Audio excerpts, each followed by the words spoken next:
Le revers à deux mains au tennis. La prise.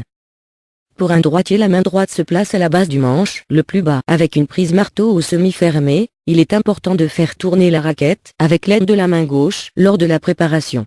La main gauche quant à elle se placera au-dessus et séparément, avec une prise fermée. Pour faciliter la poussée, ne serrez pas trop le manche de la raquette. La préparation.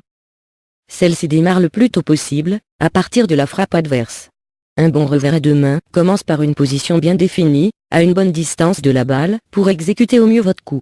En gardant les yeux rivés sur la balle, le poids du corps repose, à ce moment, sur la jambe gauche, pour les droitiers, prêt à être transféré sur la jambe droite. Les épaules s'alignent de profil. Le bras droit se tend alors que le gauche reste légèrement fléchi.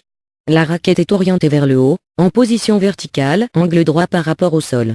Détendez vos mains et laissez votre tête de raquette arriver sous la balle juste avant de transférer le poids sur votre pied avant et de frapper. Le mouvement de boucle doit être fluide afin de générer de la vitesse au niveau de la tête de raquette, pour créer à la fois la puissance et du lift.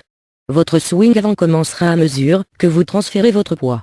Les poignets font monter la tête de raquette et le bras gauche agit comme s'il faisait un coup droit. La frappe. L'impact doit avoir lieu en avant du corps. Le transfert du corps est effectué sur la jambe droite, les bras suivent le mouvement en avant et vers le haut. Vous remarquerez que les joueurs professionnels ont différentes positions de bras au contact, mais le plus efficace pour un joueur est d'avoir les deux bras légèrement inclinés.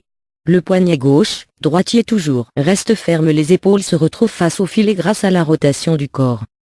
Accompagnement.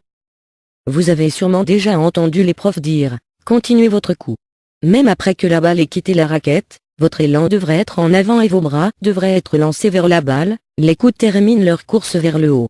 Votre course devrait avoir une longueur suffisante. Si vous arrêtez le revers trop tôt, beaucoup de votre énergie sera gaspillée et vous frapperez un coup beaucoup plus faible et moins précis.